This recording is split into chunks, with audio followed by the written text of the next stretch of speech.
Hello traders. So first share है हमारा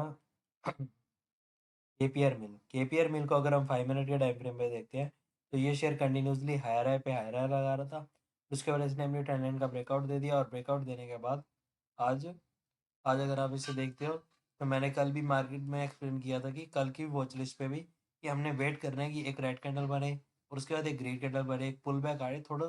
decision बनाने दो मार्केट को कि हाँ ऊपर नीचे होए। और उसके बाद जैसे ही रेड कैंडल बनाएगा और उसका लो ब्रेक करेगा तब आप इसे शॉर्ट कर देंगे। और आप देख सकते हैं कि अगर आज आपने शॉर्ट किया होता तो फॉल की तो कोई कमी नहीं थी। मैं तो 1% का टारगेट बोलता हूँ और आप देख सकते हो 3% से भी ज़्यादा का फॉल आया हुआ है सिर्फ 2 ही कैंडल से।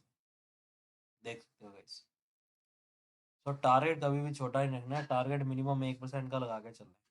तो मैं आपको सेटअप एक्सप्लेन करता हूँ। सेटअप क्या है? अब इसने अपनी इस रेजिस्टेंस को ब्रेक कर दिया, जो कि इतना बड़ा इसका रेजिस्टेंस थी, इसको ब्रेक नहीं करना चाहिए था और इसको लोअर लो लगाने चाहिए थे। और अगर हम इसे अब डेली टाइम फ्रेम पे देखते हैं तो डेली टाइम फ्रेम पे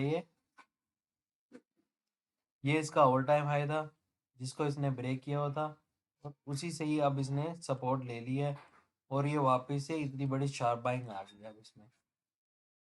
तो अगर आप इसे 5 मिनट के टाइम फ्रेम पे देखते हैं, 5 मिनट के टाइम फ्रेम पे इसने इस रेजिस्टेंस को ब्रेक कर दिया। तो कल अगर अब ये यही के ही ओपन होता है और ये यहाँ तक आता है और यहाँ पे आने के बाद एक ग्रीन कैंडल बनाता है, अज्यूम करो कि यहाँ पे एक ग्रीन कैंडल बनाता है, एक ग्रीन कैंडल बनाता है और फिर उस ग्रीन कैंडल का हाई ब्रेक करता है। जैसे ही उस ग्रीन कैंडल का हाई ब्रेक करेगा तो हम इसमें रनिंग कैंडल में ही बाइंग की पोजीशन बना लेंगे और हमारा स्टॉप लॉस रहेगा इस कैंडल के पीछे और मिनिमम हम 1% का टारगेट रखेंगे। नेक्स्ट शेयर है पीटी इंजीनियरिंग। तो अगर अब इसे 5 मिनट के टाइम फ्रेम पे देखते हैं तो ये शेयर कंटिन्यूसली हायर हाई पे हायर हाई लगा रहा था और उसके बाद इसने अपनी डाउन ट्रेंड लाइन का ब्रेकआउट दे दिया। ब्रेकआउट देने के बाद आप देख सकते हो कि इस ट्रेंड डाउन ट्रेंड लाइन को इसने फॉलो करना शुरू कर दिया है और ये इसका प्रीवियस लो बता था उसको भी इसने ब्रेक कर दिया और अब ये हाई डी लगा रहा है। तो कल अगर अब ये यही के ऊपर होता है तो ये यहाँ तक आ सकता है, या तो ये यहाँ तक आ सकता है, यहाँ तक आके पुल बैक ले सकता है, या फिर यहाँ तक आ सकता है और फिर यहाँ से एक राइट कैंडल बनाएगा और उसका लो ब्रेक करेगा तो अब इसे शॉर्ट कर देंगे और मिनिमम 1% का टारगेट रखेंगे। अज्यूम करो यहाँ पे फिर रेड कैंडल भी बनानी चाहिए इसको इस पॉइंट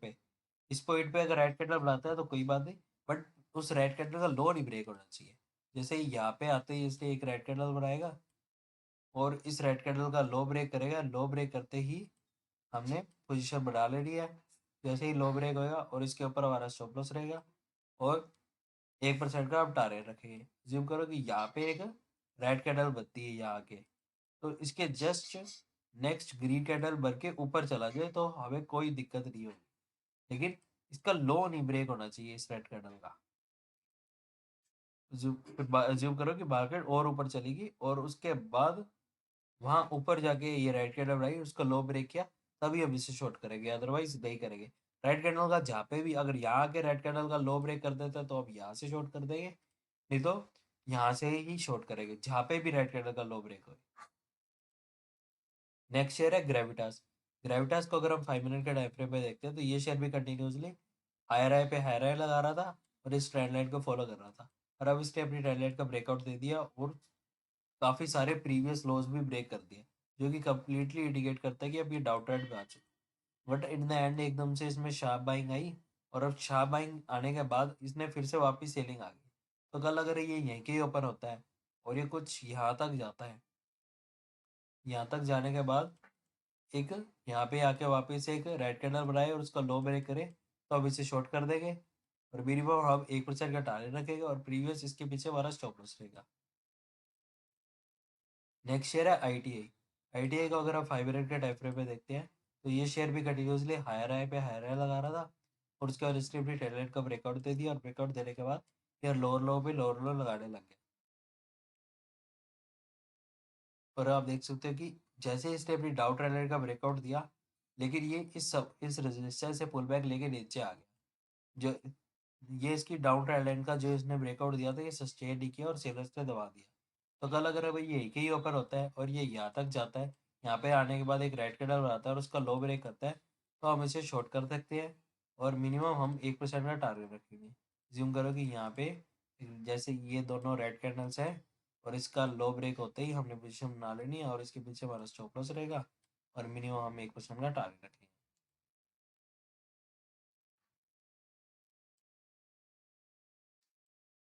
नेक्स्ट शेयर है एक्लेरिस। एक्लेरिस को अगर हम देखते हैं डेली टाइम फ्रेम, तो डेली टाइम फ्रेम पे कंटिन्यूस आपने ये इसका ऑल टाइम हाई था, ब्रेक करने के बाद continuous red red red red candles बनती है। और अगर आप इसकी लास्ट की 3 रेड कैंडल्स देखते हैं, तो यहाँ पे इस सपोर्ट पे आते ही बाइक, सपोर्ट पे आते ही बाइक, इस सपोर्ट पे आते ही बाइक, तो ये कहीं ना कहीं बाइंग के साइंस हैं, इसमें बाइंग आ सकती है। तो कल अगर ये है कि अब इसने डिसाइडेड ट्रायंगल जैसा पैटर्न बना रखा है, तो कल अगर ये है के ऊपर होता है और सीधा ब्रेक करता है, ब्रेक करने के बाद जब ये इस जब तक इस रेजिस्टेंस को ब्रेक नहीं कर देता तब तक तो हम इसे मान नहीं सकते कि ये बाइंग ट्रेड में आ चुका है। ब्रेक करने के बाद जैसे ही ये पुल बैक लेगा और पुल बैक लेने के बाद एक ग्रीन कैंडल बनाएगा, यहाँ पे अज्यूम करो ये पुल बैक यहाँ पे लिया और इसने यहाँ पे एक ग्रीन कैंडल बनाई और जैसे ही इस ग्रीन कैंडल का हाई ब्रेक करेगा, हाई ब्रेक करते ही हमने बाइंग की पोजीशन बना लेनी है और प्रीवियस ग्रीन कैंडल के पीछे हमारा स्टॉप लॉस रहेगा और मिनिमम हम 1% का टारगेट रखेंगे। नेक्स्ट शेयर है गुड लक। गुड लक को अगर हम 5 मिनट के टाइम फ्रेम पे देखते हैं, तो ये शेयर कंटिन्यूसली पहले हायर हाई पे हायर हाई लगा रहा था और उसके बाद इसने ट्रेंड लाइन का ब्रेकआउट दे दिया और ब्रेकआउट देने के बाद ये इसने काफ़ी 2 बारी कोशिश की इसका हाई ब्रेक करने की, बट फिर से सेलर्स ने दबा दिए, यहाँ कोशिश की फिर सेलर्स ने दबा दिया और उसके बाद फिर से लोअर लो पे लोअर लो लगाने लग गया, बट ये ज़्यादा नीचे नहीं जा पाया और ये यहाँ से ही इसके लो वीक होने शुरू हो गया। अगर आप नोटिस करोगे तो पहले क्या कर रहा था कि लो लगाता, पुल बैक लेता और फिर सारा अपना पुल बैक लेता और अपने सारे ये प्रीवियस लो ब्रेक कर देता, फिर पुल बैक लेता और फिर अपने प्रीवियस लो ब्रेक कर देता। बट इस बार उसने पुल बैक लिया, अपना ये वाला लो नहीं ब्रेक किया और यहाँ रुक गया, फिर ऊपर गया, फिर हमने इसने ये वाला लो तो ब्रेक किया बट इसको नहीं ब्रेक किया और यहाँ रुक गया और फिर पुल बैक ले लिया और फिर रोल लगाया तो ये लो नहीं ब्रेक किया, यहाँ क्लोज होके अब यहाँ क्लोज हो गया, तो जो कि ये बाइंग का बहुत ही अच्छा साइन है। तो कल अगर अब ये यहीं के ही ओपन होता है, यहीं के ही ओपन होता है और सीधा ब्रेक करता है और ब्रेक करने के बाद जैसे ही पुल बैक लेगा, पुल बैक लेते ही अपने यहाँ पे ग्रीन कैंडल बनाएगा और ग्रीन कैंडल का हाई ब्रेक करते ही हम इसमें बाइंग की पोजीशन बना लेंगे और मिनिमम 1% का टारगेट रखेंगे और प्रीवियस ग्रीन कैंडल के पीछे हमारा स्टॉप लॉस रहेगा। नेक्स्ट शेयर है एल टी। एल टी को अगर हम 5 मिनट के टाइम फ्रेम में देखते हैं, तो ये शेयर भी कंटिन्यूसली हाई राय पे हाई राय लगा रहा था और उसके बाद इसने अपनी ट्रेंड लाइन का ब्रेकआउट दे दिया और ब्रेकआउट देने के बाद ये फर्स्ट टाइम कंसोलिडेट हुआ और फिर से इसने सारे लो ब्रेक कर दिए और लोअर लो पे लोअर लो लगाने लग गया और आप देख सकते हो कितना शार्प फॉल आया है, इसमें कंटिन्यूसली लो पे लो लगा रहा है। तो अगर हम इसे डेली टाइम फ्रेम पे देखते हैं, तो डेली टाइम फ्रेम पे इसने कंटिन्यूस रेड कैंडल्स बनाई है, बहुत ही बड़ा शार्प फॉल आया है एकदम से, इसमें इतना बड़ा फॉल आना नहीं चाहिए था इस इतने बड़े शेयर में। आप देख सकते हैं कि अगर हम डेली टाइम फ्रेम पे भी इसमें ट्रेंड लाइन ड्रॉ करते हैं, तो ये उसको भी ब्रेक कर गया, बट अब ये continuous non stop red candles बना रहा है, जो कि अब ये और ये यहाँ पे कहीं ना कहीं ये सपोर्ट पे भी आ चुका है, यहाँ गैप वाला एरिया, तो ये जरूर इसके लिए एक सपोर्ट जोन की तरह एक्ट करेगा, तो यहाँ से जरूर बाइंग आनी चाहिए। तो अगर हम इसे 5 मिनट के टाइम फ्रेम पे देखते हैं, तो 5 मिनट के टाइम फ्रेम पे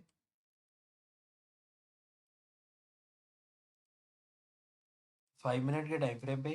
यहाँ पे आके ये पोज ले चुका है और इसने अपना प्रीवियस लो नहीं ब्रेक किया। तो कल अगर ये यहीं के ओपन होता है और ये अपनी इस ट्रेंड लाइन का ब्रेकआउट देता है और ब्रेकआउट देने के बाद जैसे ही पुल बैक लेगा और पुल बैक लेने के बाद जैसे ही यहाँ पे इस हाई को ब्रेक करेगा, इस हाई को ब्रेक करने के बाद ही हम पोजीशन बनाएंगे, ना कि यहाँ पे पुल बैक लेने पे। ऐसा मैं इसलिए बोल रहा हूँ क्योंकि इतना बड़ा डाउन ट्रेंड है, ये सीधा पुल बैक सीधा ट्रेंड लाइन ब्रेक करने के बाद ही इसमें एकदम से बाइंग नहीं आ सकती। हम एक और रेजिस्टेंस ब्रेक होने का वेट करेंगे, तभी हम इसमें बाइंग की पोजीशन बनाएंगे। नेक्स्ट शेयर है ओरिएंट होटल। ओरिएंट होटल्स को अगर हम 5 मिनट के टाइम फ्रेम में देखते हैं, तो ये शेयर भी कंटिन्यूसली पहले लोअर लो पे लोअर लो लगा रहा था, इसने ट्रेंड लाइन का ब्रेकआउट दे दिया और ब्रेकआउट देने के बाद ये ऊपर चला गया, बट फिर से सेलर्स ने इसे दबा दिया और लोअर लो पे लोअर लो लगाता हुआ नीचे आ गया। फिर से अब डाउन ट्रेंड लाइन का ब्रेकआउट आ गया, ब्रेकआउट देने के बाद ये कुछ टाइम कंसोलिडेट किया, बट फिर से इसने अपना हाई ब्रेक कर दिया। अगर आप अब इसमें नोटिस करोगे, ये कहीं ना कहीं ऊपर जाने की कोशिश कर रहे हैं। जैसे कि देखोगे कि प्रीवियस लो ये था, फिर ये लो लगाया, फिर ये लो, इस यहाँ से तो ये नीचे आया ही नहीं, इस सपोर्ट से तो नीचे आया ही नहीं। और ये नेक्स्ट लो भी आज इसने इतना ऊपर लगाया है। तो कल अगर अब ये यहीं कहीं ओपन होता है और इस रेजिस्टेंस को ब्रेक करता है और ब्रेक करने के बाद पुल बैक लेगा, और पुल बैक लेके जैसे ही ग्रीन कैंडल बनाएगा और उसका हाई ब्रेक करेगा, तब हम इसमें बाइंग की पोजीशन बना लेंगे।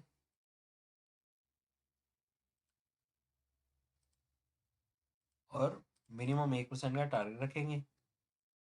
और प्रीवियस कैंडल के पीछे हमारा स्टॉप लॉस रहेगा। यहाँ पे मैं रेजिस्टेंस ब्रेक होने का, यहाँ पे मैं क्यों नहीं बोल रहा कि इसको ब्रेक करने के बाद बाइंग की पोजीशन बनानी चाहिए, इसलिए नहीं बोल रहा क्योंकि आप देख सकते हो कि डाउन ट्रेंड लाइन का ब्रेकआउट तो कितना पहले ही आ चुका है। तो ये शेयर अप ट्रेंड में ऑलरेडी हो चुका है। तो जब जब कोई भी शेयर अप ट्रेंड में आ चुका होता है या डाउन ट्रेंड में आ चुका होता है कंप्लीटली, तब हमें सिर्फ पुल बैक पे ही ट्रेड ले सकते हैं। जब तक वो कंप्लीट अप ट्रेंड या डाउन ट्रेंड में नहीं आया होता, तब तक हम इस रेजिस्टेंस का रिसेंट जो इसने हाई या लो लगाया होता है उसका ब्रेक होने का वेट करते हैं और फिर ही पोजीशन बनाते हैं। So thank you guys for watching, मिलते हैं नेक्स्ट ट्रेड में और नेक्स्ट वॉच लिस्ट और next P and L video के साथ।